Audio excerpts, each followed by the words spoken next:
नमस्कार। Hindi Prabodh online study channel में आपका स्वागत है। मैं हूं किशोरी लाल भजनी।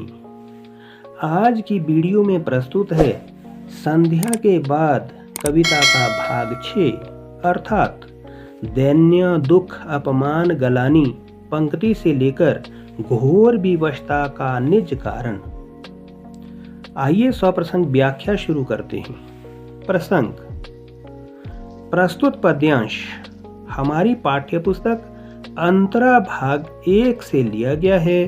सुप्रसिद्ध छायावादी कवि सुमित्रानंदन पंत द्वारा रचित संध्या के बाद शीर्षक कविता से ये पंक्तियां ली गई हैं। इनके माध्यम से कवि ने गाँव की संध्या का भावपूर्ण चित्रण करते हुए गाँव के बनिए की मनोदशा का मनोहारी चित्रण किया है। व्याख्या। दैन्य दुख अपमान गलानी चिर क्षुधित पिपासा मृत अभिलाषा बिना आय की क्लांति बन रही उसके जीवन की परिभाषा।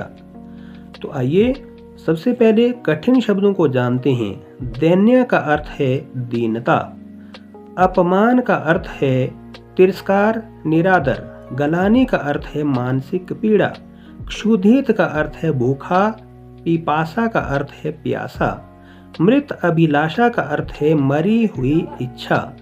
तो कवि पंत प्रस्तुत पंक्तियों के माध्यम से कहते हैं कि उस दुकानदार की जो लाला बन करके बैठा हुआ है, संध्या होने पर वह अपनी दीनता, अपनी पीड़ा, अपने तिरस्कार होने की स्थिति तथा मानसिक पीड़ा से गुजरता हुआ सोचता है कि चिर क्षुधित पिपासा कि उसकी लंबे समय से लगी हुई भूख तथा लंबे समय तक व्याप्त रहने वाली प्यास, मृत अभिलाषा मरी हुई इच्छाओं के समान उसे घेरे हुए हैं। बिना आय की क्लांति बन रही उसके जीवन की परिभाषा। क्लांति का अर्थ है थकान, परिभाषा का अर्थ हुआ पहचान। तो बिना आय की क्लांति बन रही वह लाला सोचता है कि उसकी आय तो हो नहीं रही। उस छोटी सी दुकान की वजह से वो जो कुछ भी बेचता है तो वह उसके लिए एक थकान की वजह बनती जा रही है। उसकी वजह से उसके जीवन की पहचान एक मरी हुई अभिलाषा के समान हो गई है। जड़ अनाज के ढेर सदृश ही वह दिन भर बैठा गद्दी पर बात बात पर झूठ बोलता कौड़ी की स्पर्धा में मरमर। कठिन शब्दों के अर्थ। सदृश्य का अर्थ है के समान, स्पर्धा का अर्थ है मुकाबला।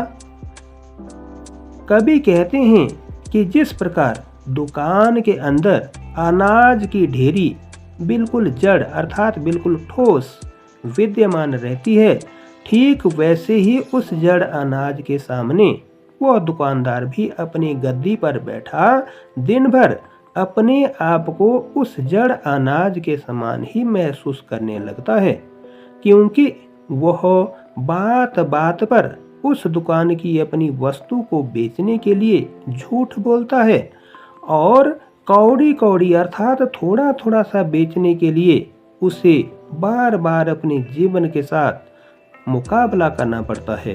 फिर भी क्या कुटुंब पलता है। कुटुंब का अर्थ हुआ परिवार। रहते स्वच्छ सुघर सपरिजन। स्वच्छ का अर्थ हुआ साफ सुथरा, सुघर का अर्थ हुआ अच्छा घर, बसा हुआ घर।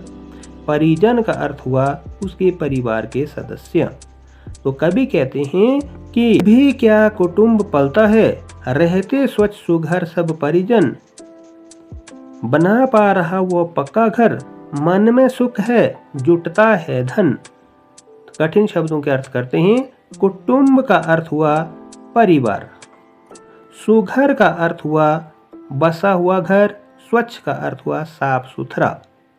तो कवि प्रस्तुत पंक्तियों के माध्यम से कहते हैं कि वह लाला बार बार अपने पर प्रश्नवाचक लगाता है कि क्या ऐसा करने के उपरांत भी वह अपने परिवार को पाल पाता है, अर्थात नहीं।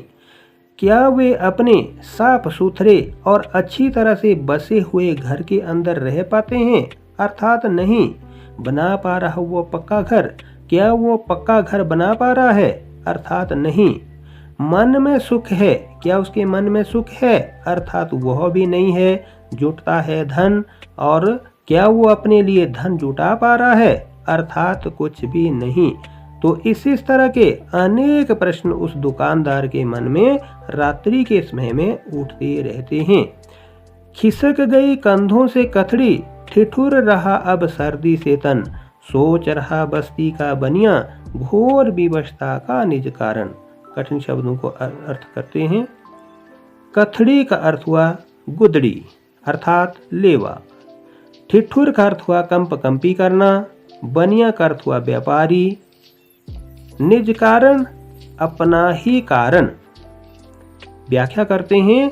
खिसक गई कंधों से कथड़ी कि इतना सोच विचार करते हुए जब वह लाला अपने आप को बिल्कुल असफल महसूस करता है, तो ऐसा सोच विचार करते हुए उसके कंधों के ऊपर से जो कथड़ी है अर्थात उसकी जो गुदड़ी है वो खिसक जाती है, और सर्दी के दिनों में अब उसका शरीर ठंड के मारे कंपी करने लगता है।